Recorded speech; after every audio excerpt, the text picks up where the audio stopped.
by AI. Icarus Music. Royalty-free music created by AI. Icarus Music. Royalty-free music created by AI. Icarus Music. Royalty-free music created by AI. Icarus Music.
Boom.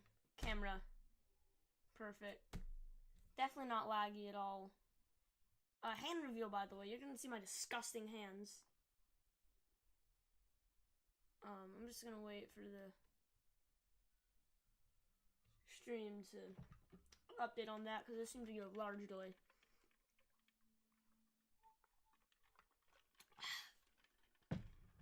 So, oh my god, no. Danielle Walker, come on. Alright, so yeah, it seems to be working. I'm just gonna up that. Come on, Danielle Walker, are you gonna, like... I hope you don't, like on all your accounts. There's my mouse cursor. Gaming. So, alright, so everything seems to be working just fine. I'm just gonna get some music going, and by that I mean what I always have.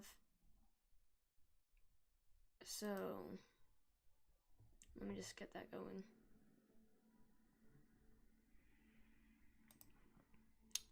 That's the wrong one.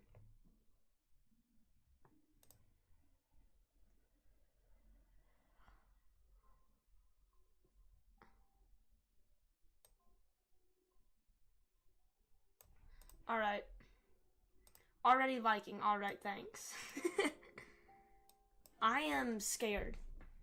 Because I just am. So Google says it takes like 5 hours to do this book, to read this book, so yippee. Lovely. I can actually see the chat from my computer today, so that's cool. Tell me if everything is good, like audio wise. Can you hear me and hear the music? Because I don't want things to be too loud here. I don't want everything needs to be in balance. Okay, so just gaming. That's what. So yeah, if everything's balanced, tell me. Harry Potter, Sorcerer's Stone. Just gonna drink some water first. Yeah, this is my awful desk. My desk is not good. Couple years ago, I may or may not have put tape, like, on this area. Okay, everything's good. Thank you, Danielle Walker. So, yeah. Shall we begin? I'm not very good at ASMR. I'm just gonna say that. I've never done ASMR before. Streaming Harry Potter ASMR. Playing Just Chatting. Wow, thank you, Twitch. Very cool. So, thank you for enabling slow mode, Satanima. Reading Harry Potter ASMR. Nice, okay. So, everything seems to be working. And seems to be good, so... we hit 5 likes. Gosh darn it. Alright. I'm gonna turn to an ASMR channel. Call me Angelo. Alright, Danielle Walker.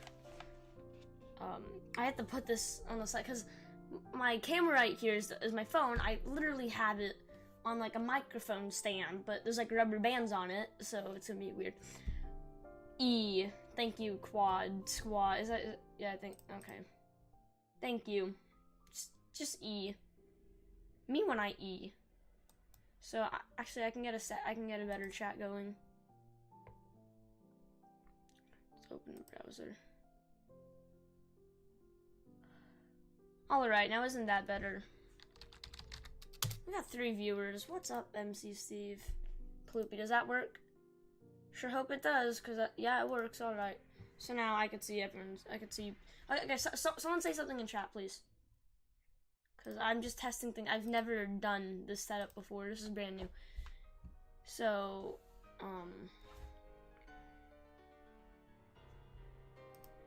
maybe this isn't new. I'm not sure. Someone say something. No one's. Alright, so it seems to be fine. So 10 likes, Diary of a Wimpy Kid ASMR. Go ahead, please. I love Diary of a Wimpy Kid. Ploopy, am I right?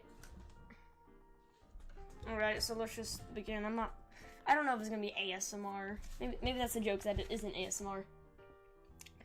Mr. and Mrs. Dursley of number 4 Privet Drive were proud to say that they were perfectly normal. Should I do it like this? I'm sorry, I need feedback. I need feedback. Because I again, never done this before. It doesn't matter. I should just start and not worry so much. Like, oh, is this good? Is everything good, guys? Okay? Because no one cares. It's a hecking Harry Potter ASMR. I want to be here a while.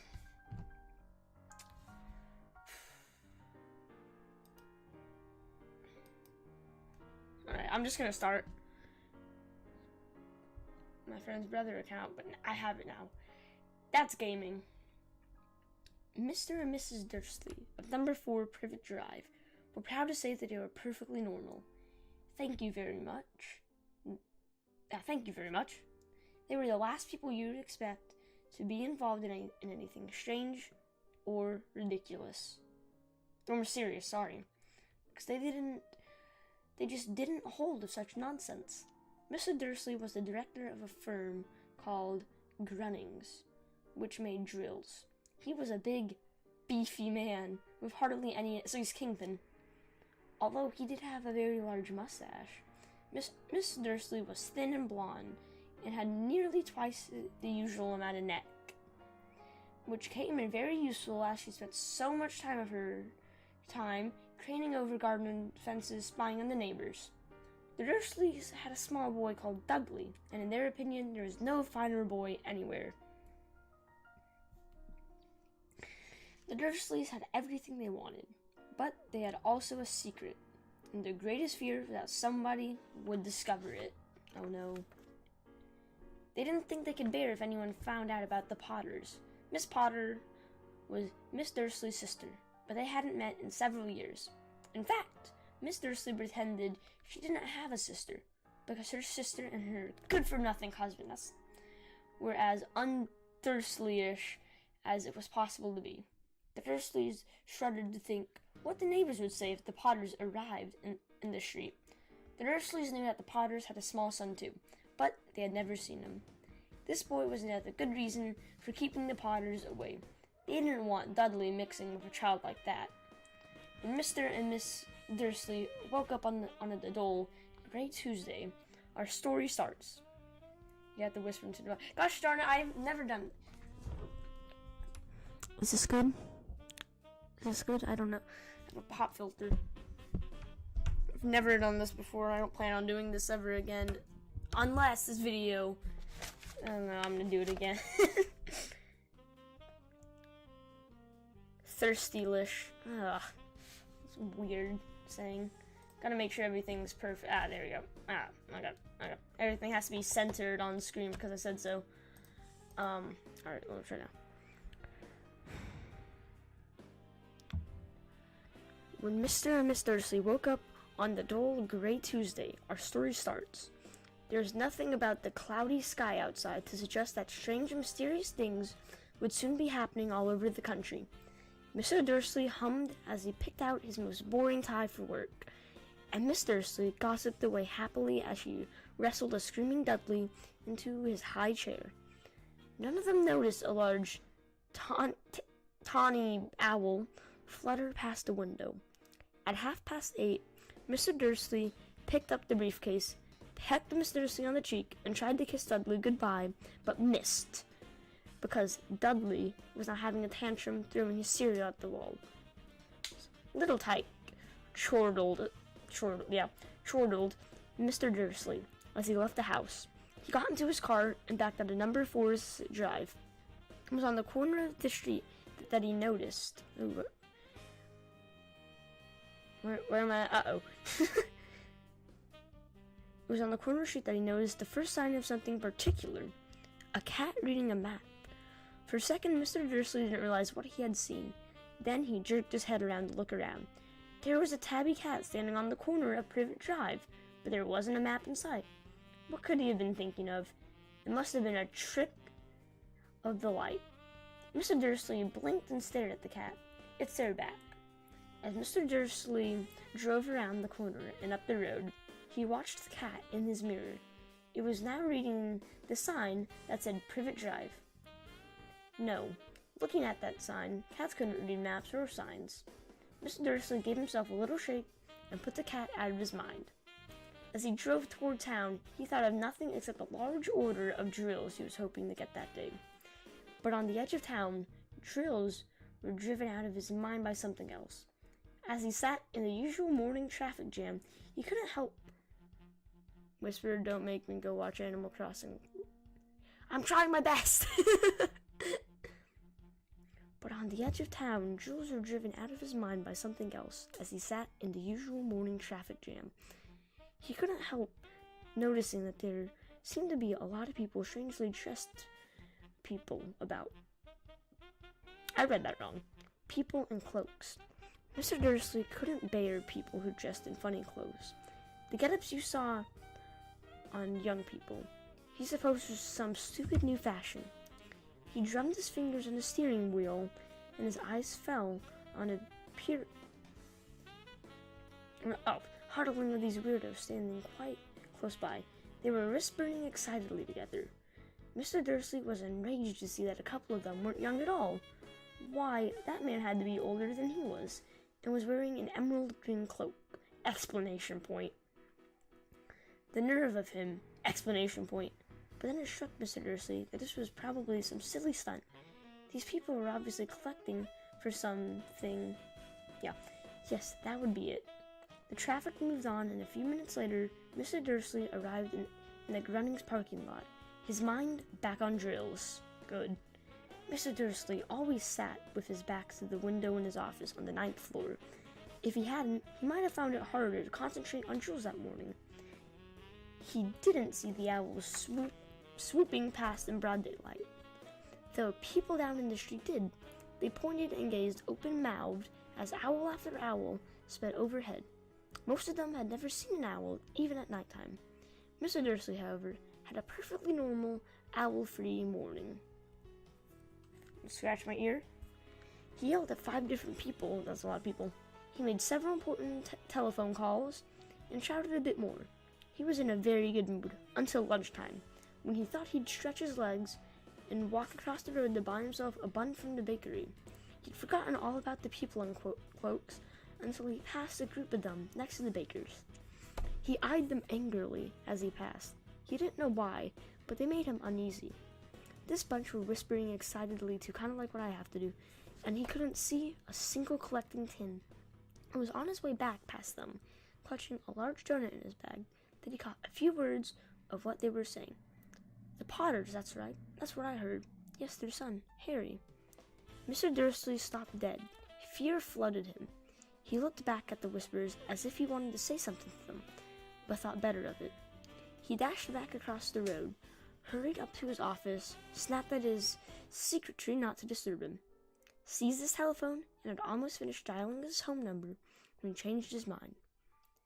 He put the receiver back down and stroked his mustache, thinking, no, he was being stupid. Potter wasn't such an unusual name. He was sure there were lots of people called Potter, who had a son called Harry. Come to think of it, he wasn't even sure his nephew was called Harry. He never even seen the boy. It might have been Harvey, or Harold. Ooh, Harold, that's a Diary of a Kid reference. Drink water real quick. Water. And worrying Miss Dursley. There's no point in worrying Miss Dursley. She always got so upset at any mention of her sister. He didn't blame her if he'd had a sister like that, but all the same, those people in cloaks. He found it a lot harder to concentrate on drills that afternoon, and when he left the building at 5 o'clock, he was still so worried that he walked straight into someone else just outside the door. Sorry, he grunted, as the tiny old man stumbled and almost fell. It was a few seconds before Mr. Dursley realized that the man was wearing a violet cloak.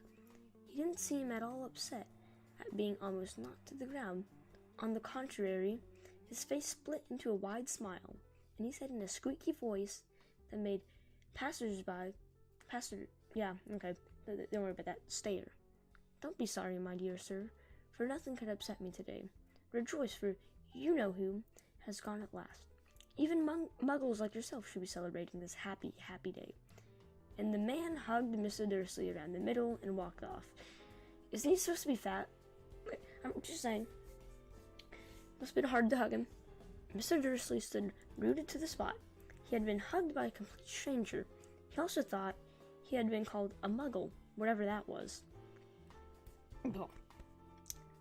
He was rattled. He hurried to his car and set off for home, hoping he was imagining things which he had never hoped before, because he didn't approve of imagination. As he pulled into the driveway of number 4, the first thing he saw, and it didn't improve his mood, was a tabby cat he'd spotted that morning. It was now sitting on his garden wall. He was sure it was the same one. It had the same markings around its eyes. Shoo, said Mr. Dursley loudly.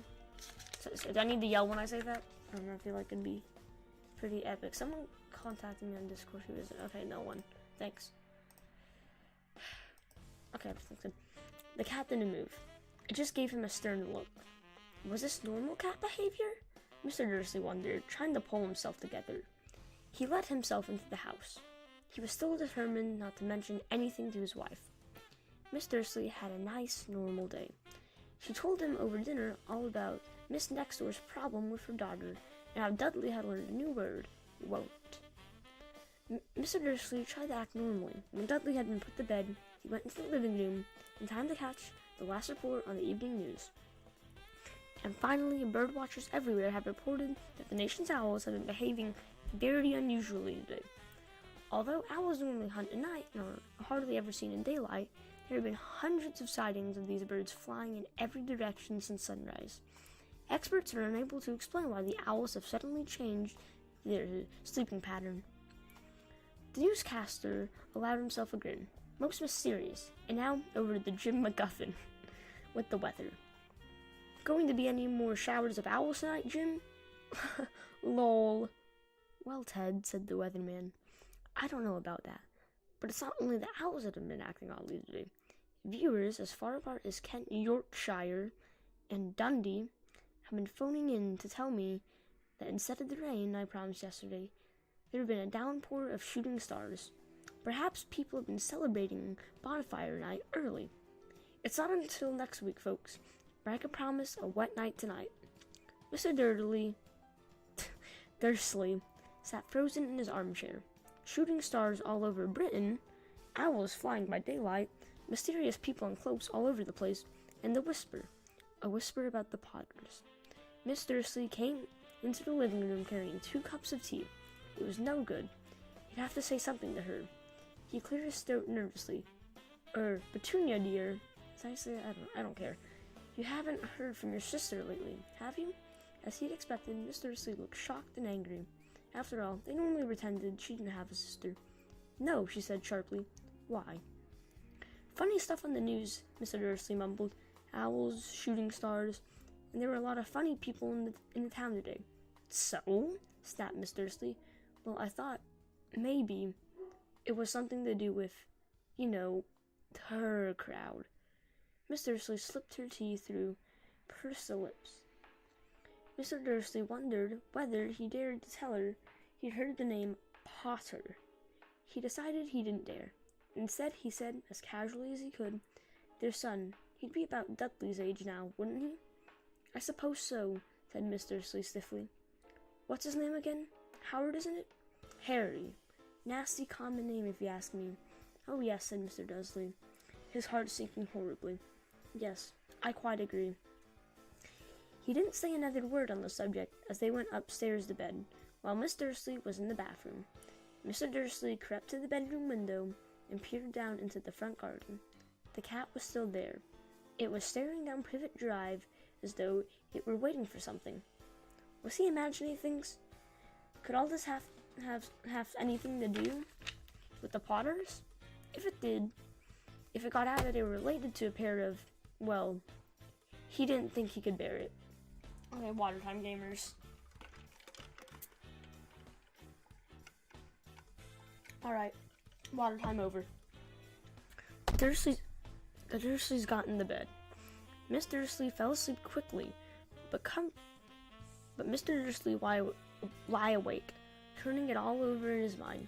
His last comforting thought before he fell asleep was that even if the Potters were involved, there was no reason for them to come near him and Miss Dursley. The Potters knew very well what he and Petunia, I'm just going to say that, what he and Petunia thought about them and their kind. He couldn't see how he thought about them and their kind. I read the same line again. He couldn't see how he and Petunia could get mixed up in anything that might be going on. He yawned and turned over. It couldn't affect them. How very wrong he was. Mr. Dursley might have been drifting into an uneasy sleep, but the cat on the wall outside was showing no sign of sleepiness. It was sitting as still as a statue, its eyes fixed unblinkingly on the far corner of Privet Drive. It didn't so much as quiver when a car door slammed on the next street, nor when 2 owls swooped overhead. In fact, it was nearly midnight before the cat moved at all.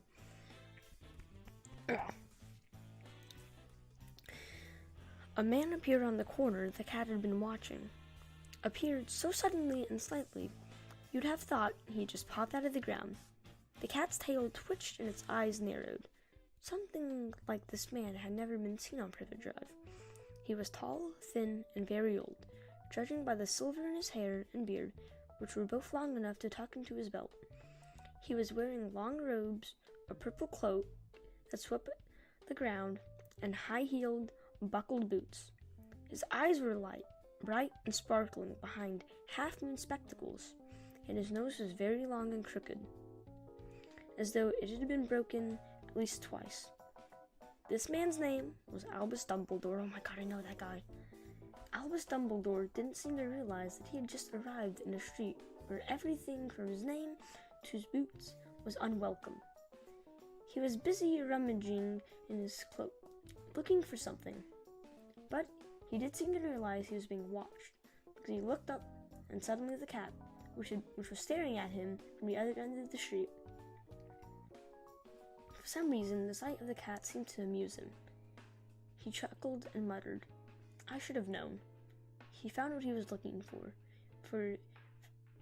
looking for it in his inside pocket. It seemed to be a silver cigarette lighter. He flicked it open, held it up in the air, and clicked it. The nearest street lamp went out with a little pop. He clicked it again. The next lamp flickered into darkness. 12 times he clicked the put outer, until the only lights left in the street were 2 tiny pinpricks in the distance, which were the eyes of the cats watching him. If anyone looked out of their window now, even beady-eyed and mysteriously, they wouldn't be able to see anything that was happening down on the pavement. Dumbledore slipped the put outer back inside his cloak and set off the street toward number 4, where he sat down on a wall next to the cat. He didn't look at it, but after a moment he spoke to it. "Fancy seeing you here, Professor McGonagall." He turned to smile at Tabby, but it had gone. Instead, he was smiling at a rather severe-looking woman who was wearing square glasses exactly the shape of the markings the cat had around its eyes. She, too, was wearing a cloak, an emerald one. Her black hair was drawn into a tight bun. She looked distinctively ruffled. "How did you know it was me?" she asked. "My dear Professor, I've never seen a cat sit so stiffly." "You'd be stiff if you'd been sitting on a brick wall all day," she said. Said Professor McGonagall. "All day, when you could have been celebrating? I must have passed a dozen feasts and parties on my way here." Professor McGonagall sniffed angrily. "Grr. Oh yes, everyone's celebrating all right," she said impatiently. "You'd think they'd be a bit more careful. But no, even the Muggles have noticed something's going on. It was in their news." She jerked her head back at the I don't know if you can hear my dog, he's barking. Back at the Dursleys' dark living room window. "I heard it. Flocks of owls, shooting stars. Well, they're not completely stupid. They were bound to notice something. Shooting stars down in Kent? I'll bet that was... I'm not about to read that. It's right here if you want to know. He never had much sense. You can't blame them," said Dumbledore gently. "We've had precious little to celebrate for 11 years. "I know that," said Professor McGonagall irritably. "But there's no reason to lose our heads. People are being downright careless out on the streets in broad daylight, not even dressed in Muggle clothes, swapping rumors." She threw a sharp, sideways glance at Dumbledore here, as though hoping he was going to tell her something. But he didn't. So she went on. "A fine thing it would be if on the very day you-know-who seems to have disappeared at last, the Muggles found out about us." "I suppose he really has gone, Dumbledore?" "It certainly seems so," said Dumbledore. "We have much to be thankful for. Would you care for a lemon drop?" "A what?" "A lemon drop. They're kind of Muggle sweet I'm rather fond of." "No, thank you," said Professor McGonagall coldly, as though she didn't even think this was the moment for lemon drops. "As I say, even if you-know-who has gone, my dear Professor, surely a sensible person like you can call him by his name. All this you-know-who nonsense. For 11 years I've been trying to persuade people to call him by his proper name. Voldemort." Professor McGonagall flinched, but Dumbledore, who was unsticking 2 lemon drops, seemed not to notice. "It all gets so confusing if we keep saying you-know-who. I've never seen any reason to be frightened of saying Voldemort's name." "I know you haven't," said Professor McGonagall, sounding half exasperated, half admiring. "But you're different. Everyone knows you're the only one you know. Oh, all right. Voldemort was frightened of." "You flatter me," said Dumbledore calmly. "Voldemort had powers I will never have, only because you're too, well, noble to use them. It's lucky it's dark. I haven't blushed so much time since Madame Pomfrey told me she liked my new earmuffs." Professor McGonagall shot a deep look at Dumbledore and said, "The owls are nothing next to the rumors that are flying around. You know what everyone's saying about why he's disappeared? What about what finally stopped him?" It seemed that Professor McGonagall had reached the point she was most anxious to discuss. The real reason she had been waiting on a cold, hard wall all day, for neither as a cat nor as a woman had. She fixed Dumbledore with such a piercing stare as she did now. It was plain that whatever everyone, this in quotes, was saying, she was not going to believe it until Dumbledore told her it was true. Dumbledore, however, was choosing another lemon drop and did not answer.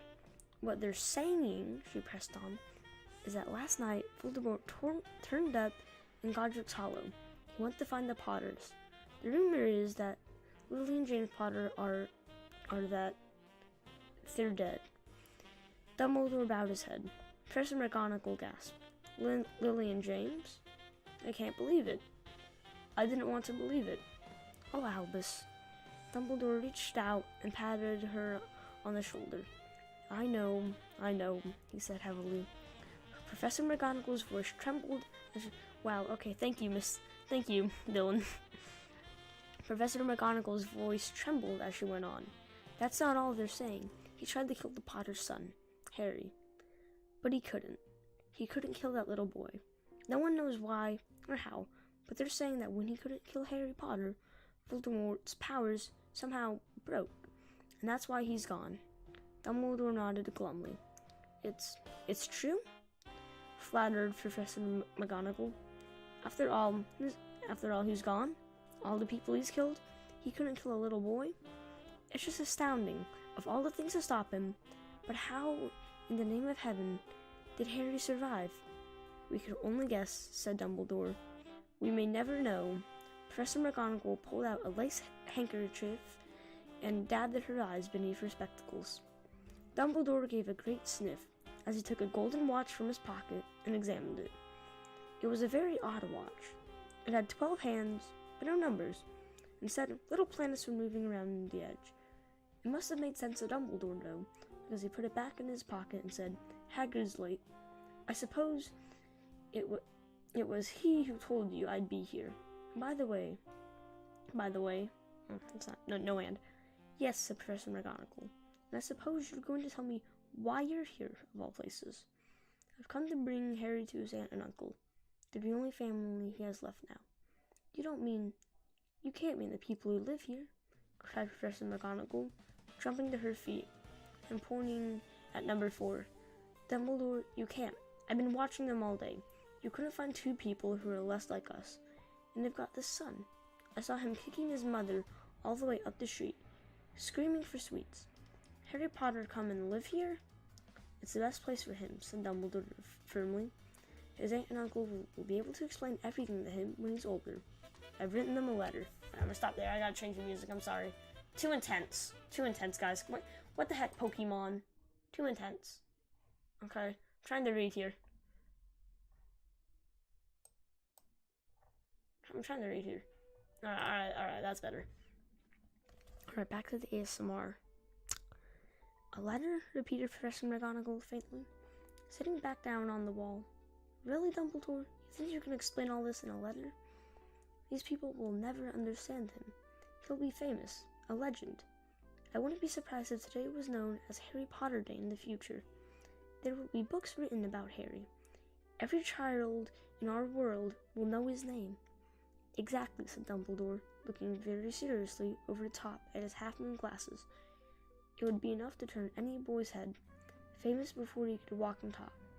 Famous for something he won't even remember. Can't you see? Cuphead music. Yeah. Can't you see how much better off he'll be, growing up away from all that, until he's ready to take it. Professor McGonagall opened her mouth, changed her mind, swallowed, and then said, Dude, Death by Glamour is good, I know. Death by Glamour is really good. But for now, I'm just gonna leave it at this, because I'm reading. Yes, you're right, of course. But how is the boy getting here, Dumbledore? She eyed the cloak suddenly, as she thought he might be hiding Harry underneath it. Hagrid's bringing him. You think it wise to trust Hagrid with something as important as this? I would trust Hagrid with my life, said Dumbledore. I'm not saying his heart isn't in the right place, said Professor McGonagall grudgingly. But you can't pretend he's not careless. He does tend to... What was that? Yep. A low rumbling sound had broken the silence around them. It grew steadily louder as they looked up and down the street for some sign of a headlight. It swelled to a roar as they both looked up at the sky, and a huge motorcycle fell out of the air and landed on the road in front of them. If the motorcycle was huge, it was nothing to the man sitting astride it. He was almost twice as tall as a normal man and at least 5 times as wide. He looked simply too big to be allowed, and so wild. Long tangles of bushy black hair and beard hid most of his face. He had hands the size of trash can lids, and his feet in their leather boots were like baby dolphins. In his vast, muscular arms, he was holding a bundle of blankets. "Hagrid," said Dumbledore, sounding relieved. "At last. And where did you get that motorcycle?" "Borrowed it, Professor Dumbledore, sir," said the giant, climbing carefully at the motorcycle as he spoke. "Young Sirius Black lent it to me. I've got him, sir." "No problems, were there?" "No, sir. House was almost destroyed, but I got him out all right before the muggles started swarming around." He fell asleep as he was flying over Bristol. Sorry, I'm American. Dumbledore and Professor McGonagall bent forward over the bundle of blankets inside. Just visible was a baby boy, fast asleep, raucously, shaped cut like a bolt of lightning. A curiously shaped cut like a bolt of lightning just above his forehead. I missed the line. "Is that where?" whispered Professor McGonagall. "Yes," said Dumbledore. "He'll have that scar forever." "Couldn't you do something about it, Dumbledore?" "Even if I could, I wouldn't. Scars can come in handy. I have one above my left knee that is a perfect map of the London Underground." "Well, give him here, Hagrid. We'd better get this over with." Dumbledore took Harry in his arms and turned toward the Dursleys' house. Could I say goodbye to him, sir?" asked Hagrid. He bent his great shaggy head over Harry and gave him what must be a very scratchy, whiskery kiss. And suddenly, Hagrid let out a howl like a wounded wolf. "Shh!" hissed exclamation point. Hissed Professor McGonagall. "You'll wake the muggles." Sorry," sobbed Hagrid, taking out a large spotted handkerchief and burying his face in it. "But I can't stand it. William James dead, and poor little Harry off to live with muggles." Yes, it's all very sad. But get a grip on yourself, Hagrid. It will be found," Professor McGonagall whispered, patting Hagrid gingerly on the arm as Dumbledore stepped over the low garden wall and walked to the front door.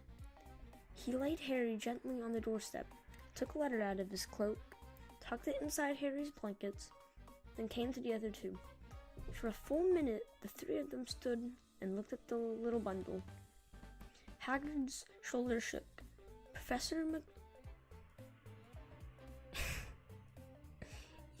Don't worry about the music. For a full minute, the 3 of them stood and looked at the little bundle. Hagrid's shoulders shook. Professor McGonagall blinked furiously, and the twinkling light that usually shone from Dumbledore's eyes seemed to have gone out. "Well," said Dumbledore finally, "that's that. We've no business staying here. We may as well go and join the celebrations." "Yeah," said Hagrid in a very muffled voice. "I'll be taking Sirius's bike back. Good night, Professor McGonagall. Professor Dumbledore, sir." Wiping his streaming eyes on his jacket sleeve, Hagrid swung himself onto the motorcycle and kicked the engine into life. With a roar, it rose into the air and off into the night. "I shall see you soon, I expect, Professor McGonagall," said Dumbledore, nodding to her. Professor McGonagall blew her nose in reply. Dumbledore turned and walked back down the street. On the corner, he stopped and pulled out the silver powder. He clicked it once again, and 12 balls of light sped back to their street lamp so that Privet Drive glowed suddenly orange, and he could make out a tabby cat slinking around the corner at the other end of the street. He could just see the bundle of blankets on the step of number 4. "Good luck, Harry," he murmured. He turned on his heel, and with a swish of his cloak, he was gone. A breeze ruffled the neat hedges of Privet Drive, which lay silent and tidy under the inky sky, the very last place you would expect astonishing things to happen. Harry Potter rolled over in his blankets without waking up. One small hand closed on the letter beside him, and he slept on. not knowing he was special, not knowing he was famous, not knowing he would be woken in a few hours' time by Miss Dursley's scream as she opened the front door to put out the milk bottles, nor that he would spend the next few weeks being prodded and pinched by his cousin Dudley. He couldn't know that at this very moment, people meeting in secret all over the country were holding up their glasses and saying in hushed voices, to Harry Potter, the boy who lived. Chapter 1. Just gonna stretch. Just checking a few things. Alright, just gonna readjust that. I think everything's going well. I think. No promises, though. I mean, no promises. What's that supposed to mean? Oh, wow, yeah. So, it's been 40 minutes already. Lovely. Chapter 1, 40 minutes long. What's up, Minecraft Steve? Yeah. Alright, we got a lot to do. I'm a slow reader. When I read out loud. Yeah. Nearly 10 years had passed since the Dursleys had woken up to find their new nephew on their front step.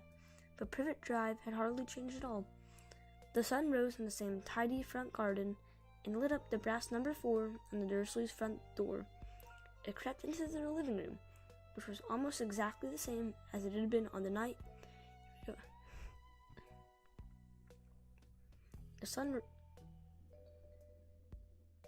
The night when Mr. Dursley had seen that fateful news report about the owls. Sorry, yep. Only the photographs on the mantelpiece really showed how much time had passed. 10 years ago, there had been lots of pictures of what looked like a large pink beach ball, wearing different colored bonnets. But Dudley Dursley was no longer a baby, and now the photograph showed a large blonde boy riding his first bicycle. Wait, he was blonde? On a carousel at the fair, playing a computer game with his father, being hugged and kissed by his mother. The room held no sign at all that another boy lived in the house too. Yet Harry Potter was still there, asleep at the moment, but not for long. His Aunt Petunia was awake, and it was her shrill voice that made the first noise of the day. Up, get up now. Harry woke with a start. His aunt rapped on the door again. Up, she screeched. Harry heard her walking toward the kitchen, and then the sound of the frying pan being put on the stove. He rolled onto his back and tried to remember the dream he was having. It had been a good one. There had been a flying motorcycle in it. He had a funny feeling he'd had the same dream before. His aunt was back outside the door. Are you up yet? She demanded. Nearly, said Harry. We're gonna move on. I want you to look after the bacon. And don't you dare let it burn. Gourmet, that'd be too intense. And don't you let it burn. I want everything perfect on Dudley's birthday. Harry groaned. What did you say? His aunt snapped through the door. Nothing. Dudley's birthday. How could he have forgotten? Harry got slowly out of bed and started looking for socks. He found the pair under his bed, and after pulling a spider off one of them, he put them on. Harry was used to spiders because the cupboard under the stairs was full of them, and that was where he slept. Watertime gamers.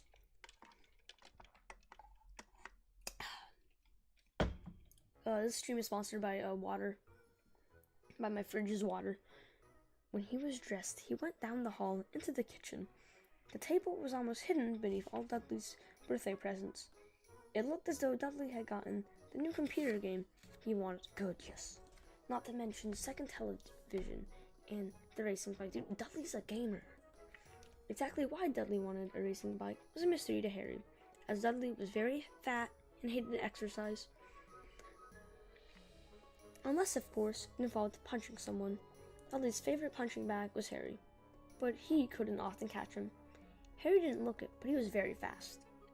Perhaps it had something to do with living in a dark cupboard, but Harry had always been small and skinny for his age. He looked even smaller and skinnier than he was really, because all he had to wear were old clothes of Dudley's, and Dudley was about 4 times bigger than he was. Harry had a thin face, knobbly knees, black hair, and bright green eyes. I didn't like Dummy as much. Just never felt that it finished. I don't know, just my opinion.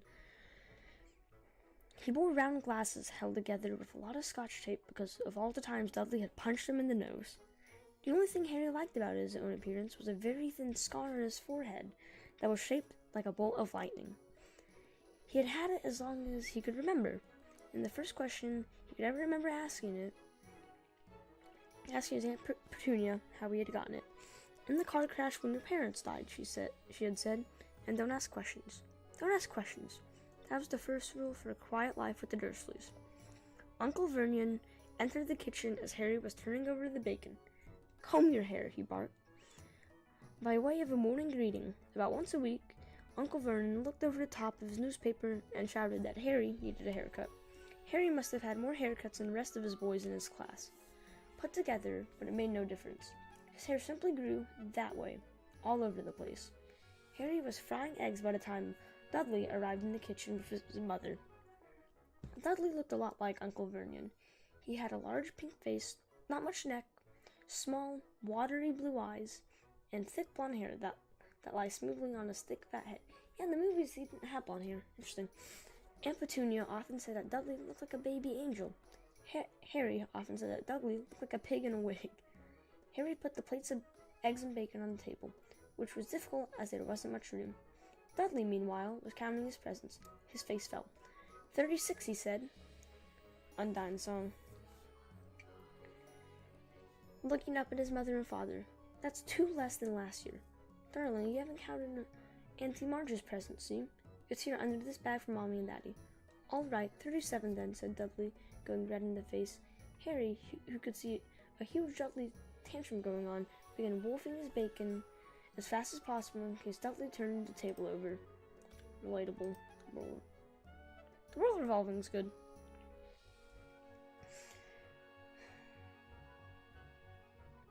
Aunt Petunia obviously scented danger too, because she said quickly, "It will buy you another 2 presents while we're out today. How's that, Popkin? 2 more presents. Is that all right?" Dudley thought for a moment. It looked like hard work. Finally, he said slowly, "So we'll have 30. 39, sweetums," said Aunt Petunia. "Oh," Dudley sat down heavily and grabbed the nearest parcel.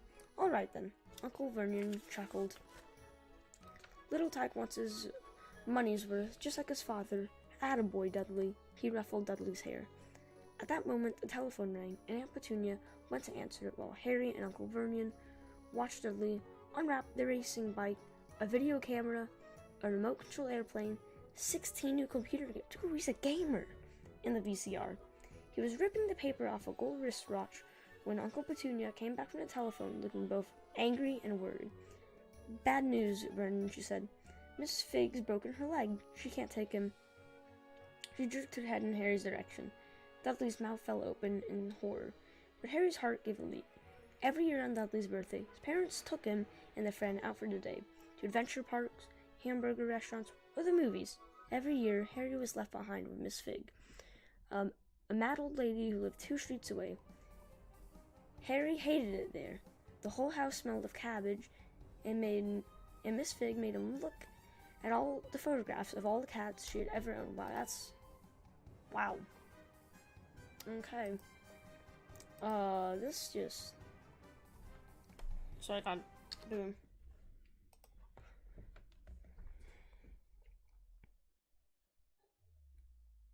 "Now what?" said Aunt Petunia, looking furiously at Harry, as though he had planned this. Harry knew he ought to feel sorry that Miss Figg had broken her leg, but it wasn't easy when he reminded himself it would be a whole year before he had to look at Tibbles, Snowy, Mr. Poss, and Tufty again. "We could phone Marge," Uncle Vernon suggested. "Don't be silly, Vernon. She hates the boy." The Dursleys often spoke about Harry like this, as though he wasn't there, or rather, as though he was something very nasty that couldn't understand them, like a slug. What about, what's her name, your friend? I'm not gonna, oh my God. On vacation in Majorca, snapped Aunt Petunia. "You could just leave me here," Harry put in hopefully. He'd be able to watch what he wanted on the television for a change, and maybe even have a go on Dudley's computer. End of parentheses. Yep. Aunt Petunia looked as though she'd swallowed a lemon. "And come back and find the house in ruins?" she snarled. Okay, I'm gonna have to ask you to stop right there, Angelo. Okay. I won't blow up the house, said Harry, but they weren't listening. I suppose we could take him to the zoo, said Aunt Petunia slowly, and leave him in the car. That car is new. He's not sitting in it alone. Dudley began to cry loudly. In fact, he wasn't really crying. It had been years since he'd really cried. But he knew that if he screwed up his face and wailed, his mother would give him anything he wanted. Dinky Duddy Dums, don't cry. Mummy won't let him spoil your special day, she cried, flinging her arms around him. I don't want him to come, Dudley yelled between huge pretend sobs. He's always spoils everything, always spoils everything. He shot Harry a nasty grin through the gap in his mother's arms. Just then the doorbell rang. Oh, good Lord, they're here, said Aunt Petunia frantically. And a moment later, Dudley's best friend, Piers Polkiss, walked in with his mother. Piers was a scrawny boy with a face like a rat. He was usually the one who held people's arms behind their backs while Dudley hit them. Dudley stopped pretending to cry at once. Half an hour later, Harry, who couldn't believe his luck, was sitting in the back of the Dursleys' car with Piers and Dudley, on the way to the zoo for the first time in his life. His aunt and uncle hadn't been able to think of anything else to do with him, but before they'd left, Uncle Vernon had taken Harry aside. I'm warning you, he said, putting his large purple face right up close to Harry's. I'm warning you now, boy. Any funny business, anything at all, and you'll be in that cupboard from now until Christmas. I'm not going to do anything, said Harry. Honestly. Watertime, gamers. Water.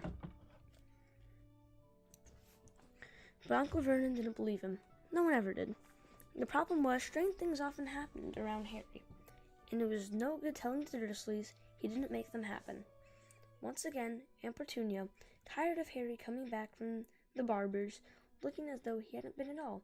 He had taken a pair of kitchen scissors and cut his hair so short he was almost bald, except for his bangs, which he left to hide that terrible scar. Dudley had laughed himself silly at Harry, who spent a sleepless night imagining school the next day, where he was already laughed at for his baggy clothes and taped glasses. Next morning, however, he had gotten up to find his hair exactly as it had been before Aunt Petunia had sheared it off. He had been given a week in his cupboard for this, even though he tried to explain that he couldn't explain how it had grown back so quickly. Another time, Aunt Petunia had been trying to force him into a revolting old sweater of Dudley's, brown with orange puffballs. The harder she had to pull on his head, the smaller it seemed to become, until finally it might have fitted a hand puppet, but certainly wouldn't fit Harry. Aunt Petunia had decided it must have shrunk in the wash, and, to his great relief, Harry wasn't punished. On the other hand, he'd gotten into terrible trouble for being found on the roof of the school kitchens. Dudley's gang had been chasing him as usual. As much to Harry's surprise as anyone else's, there he was sitting on the chimney. The Dursleys had received a very angry letter from Harry's headmistress telling them Harry had been climbing the school buildings. But all he tried to do, as he shouted at Uncle Vernon through the locked door of his cupboards, I came back and was, yeah, it is very quiet, was jump behind the trash cans outside the school doors. Harry supposed that the wind might have caught him in mid-jump. But today, nothing was going to go wrong. It was even worth being with Dudley and Piers to be spending the day somewhere that wasn't school, his cupboard, or Miss Fig's cabbage-smelling living room. While he drove, Uncle Vernon complained to Aunt Petunia. He liked to complain about things. People at work, Harry, the council, Harry, the bank, and Harry were just a few of his favorite subjects. The morning, it was like motorcycles. It was motorcycles. Robux. Lol. Rolling along like maniacs, the young hoodlums, he said, as a motorcycle overtook them. I had a dream about a motorcycle, said Harry, remembering suddenly. It was flying. Uncle Vernon nearly crashed into the car in front. He turned right round the seat and yelled at Harry, his face like a gigantic bee with a mustache. Motorcycles don't fly. Dudley and Piers snickered.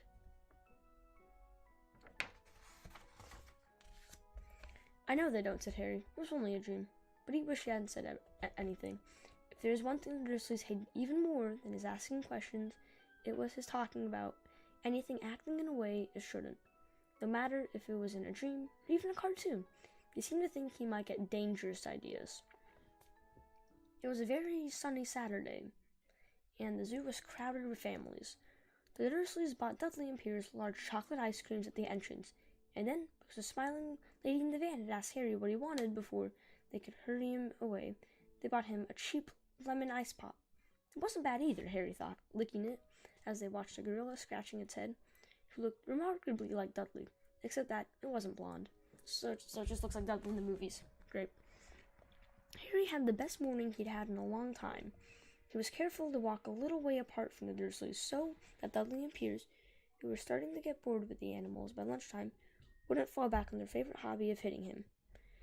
They ate in the zoo restaurant, and when Dudley had a tantrum because his I'm not even trying to do that, didn't have enough ice cream on top. Knickerbocker glory. Yeah, okay, sure. Uncle Vernon bought him another one, and Harry was allowed to finish the first. Harry felt afterward that he should have known it was all too good to last. After lunch, they went to the reptile house, which was cool and dark in there, with lit windows along the walls. Behind the glass, all sorts of lizards and snakes were crawling and slithering over bits of wood and stone. Dudley and Piers wanted to see huge poisonous cobras and thick man-crushing pythons. Dudley quickly found the largest snake in the place. It could have wrapped its body twice around Uncle Vernon's car and crushed it into a trash can. But at the moment, it didn't look in the mood. In fact, it was fast asleep. Dudley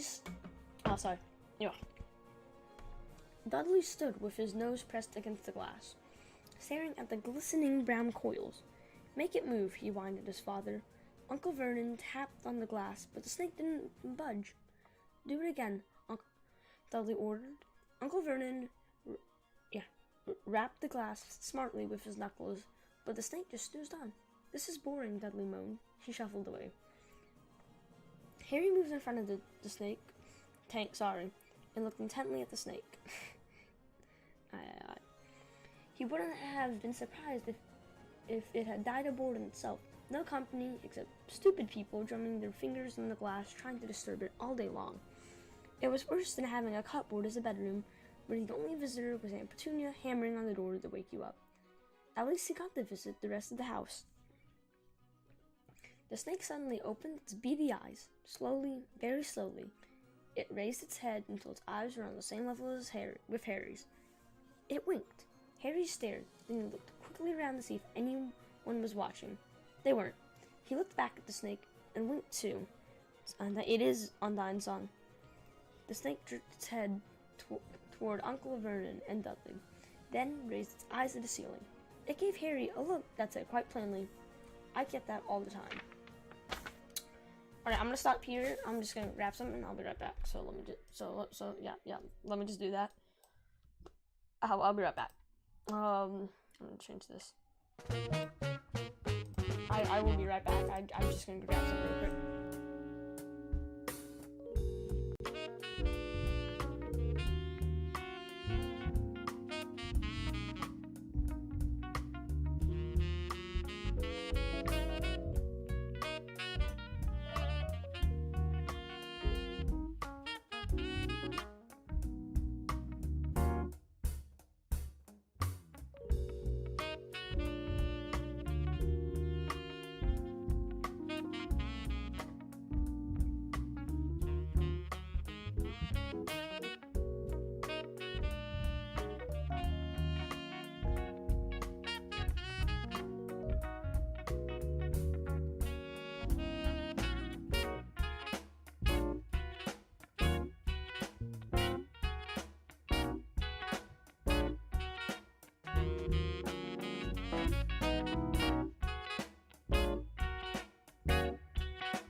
Alright, I'm back.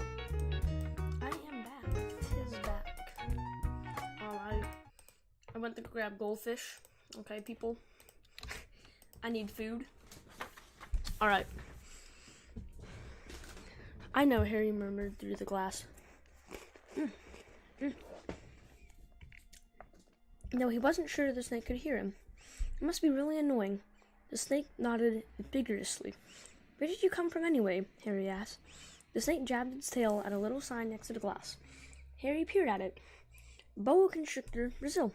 Was it nice there? The boa constrictor jabbed its tail at the sign again, and Harry read on. This specimen was bred in the zoo. Oh, I see. So you've never been to Brazil? Mm-hmm.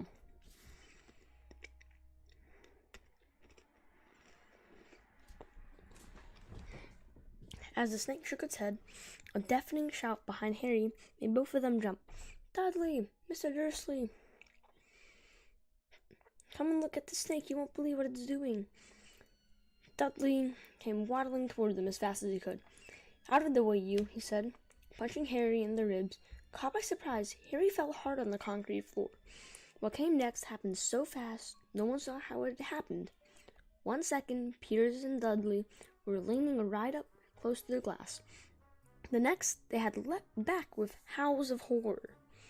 Harry sat up and gasped. The glass front of the boa constrictor's tank had vanished.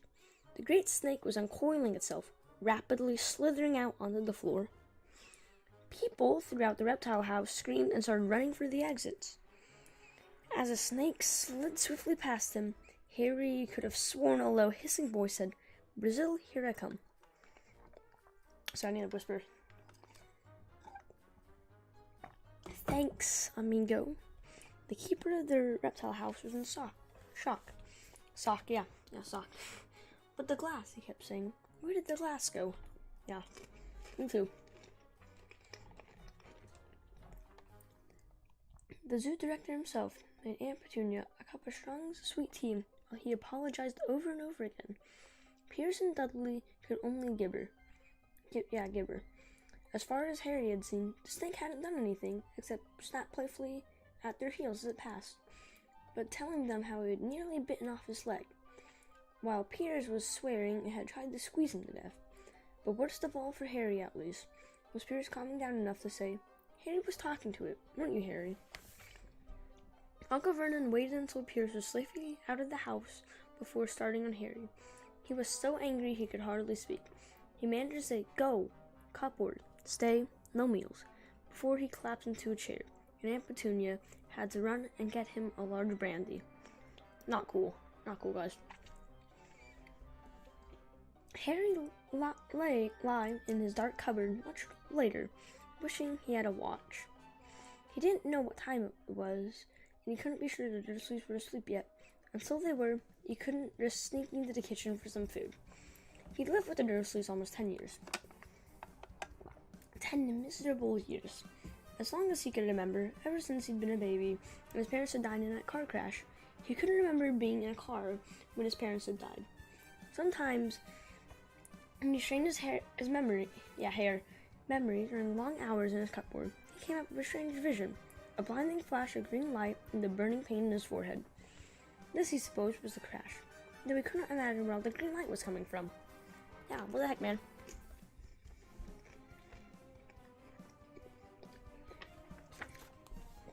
He couldn't remember his parents at all. His aunt and uncle never spoke to them, and of course, he was forbidden to ask questions. There were no photographs of them in the house. When he had been younger, Harry had dreamed and dreamed of some unknown relation coming to take him away, but it had never happened. The Dursleys were only his family. Yet sometimes he thought, or maybe hoped, that strangers in the street seemed to know him. Very strange strangers they were. A tiny man in a violet top had bowed to him once while out shopping with Aunt Petunia and Dudley. After asking Harry furiously if he knew that man, Aunt Petunia had rushed him out of the shop without buying anything. A wild-looking old woman dressed in all green had waved merrily at him once on the bus. A bald man in a very long purple coat had actually shaken his hand in the street the other day and then walked away without saying a word. The weirdest thing about all these people was the way they seemed to vanish the second Harry tried to get a closer look. At school, Harry had no one. Everyone knew that Dudley's gang hated that odd Harry Potter in his baggy old clothes and broken glasses, and nobody liked to disagree with Dudley's gang. I mean, makes sense. Alright. It's like break time, kind of. Not really. I'm gonna adjust the book and check how everything's doing. Um, yeah, just eat some food because I'm getting hungry. I didn't have lunch today. That's not good. Maybe I should get lunch. I'm not sure. This is definitely an odd stream.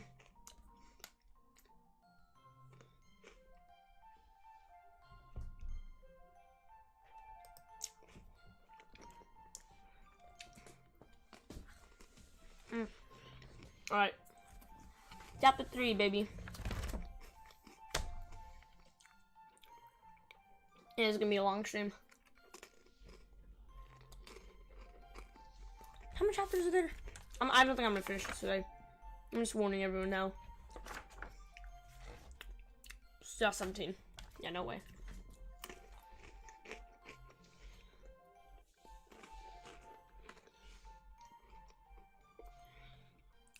Like, I'm a pretty fast reader when I'm like reading in my head. I'm very slow when I read out loud though.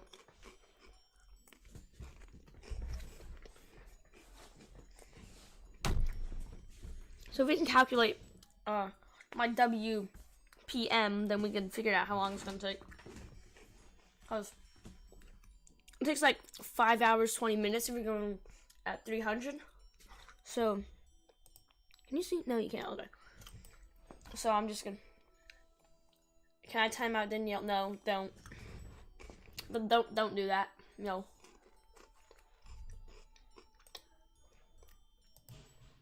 What's happening in the server? General. Which is it?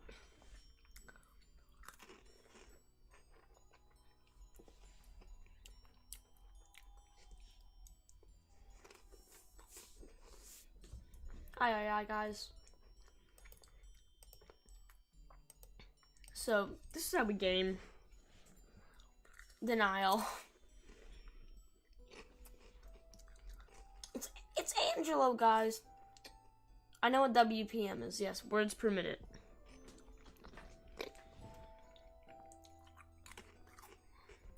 You're gonna say something weird like Mamma Mia's per spaghetti. That's what I use.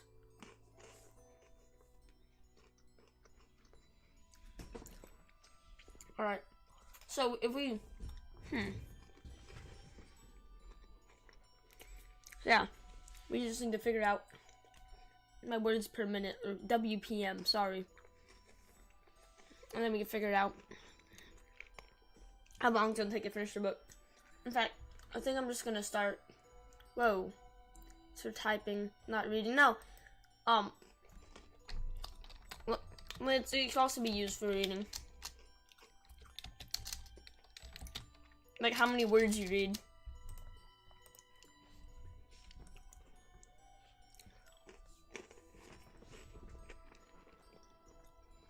I'm still eating. This is my lunch, basically.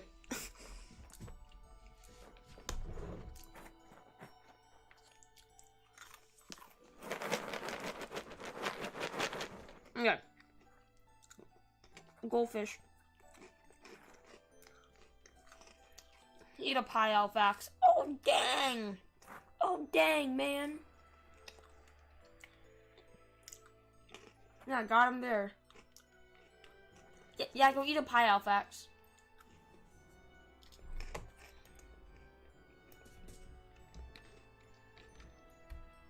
He has been here for 1 hour. Yeah, I can confirm he's been here for an hour. Very good.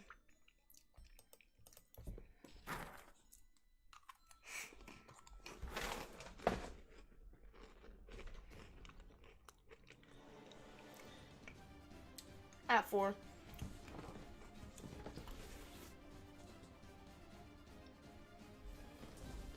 Okay. So, Mom was done eating. Okay. Okay, last bite. Oh.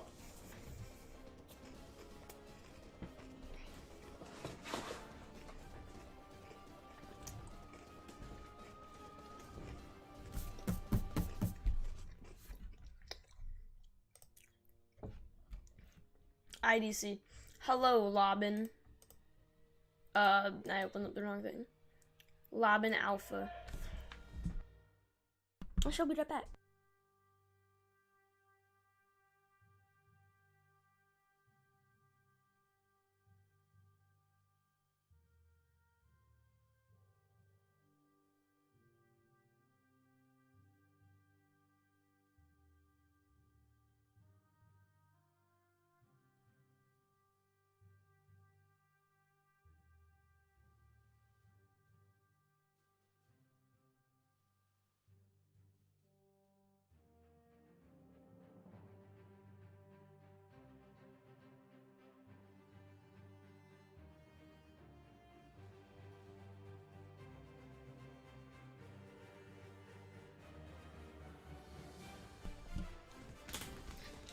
Ah. Alright. So, 5D. Well, it's my bookmark, guys, okay? So.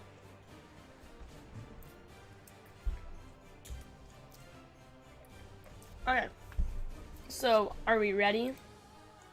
Because I'm gonna have to finish this up soon because something came up all of a sudden. And by that, I mean lunch.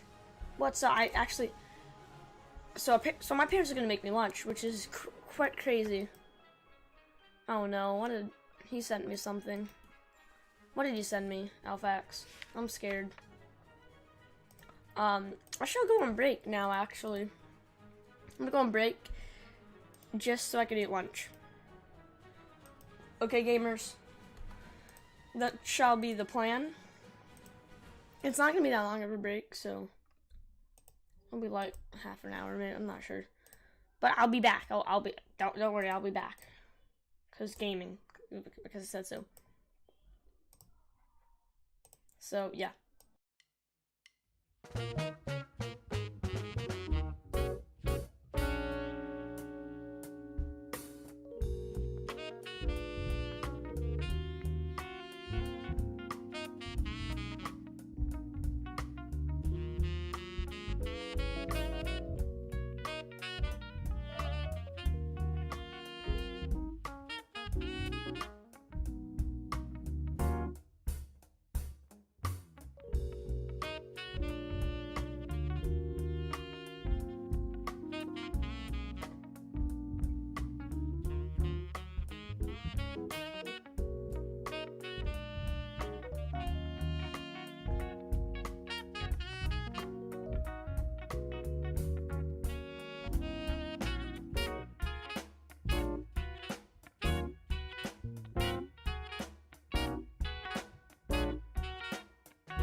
Guess who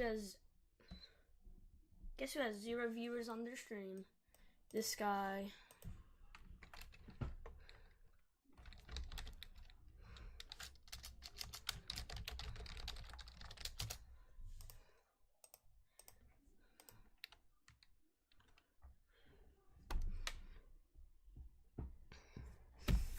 Since we're back, just gotta everything. Yeah, okay, everything's good. When the letters are from no one, go to eat lunch. Everyone, that's fine. Okay, so yeah, okay, we're here. So just the concept that. All right. Guess who's back? Gamers,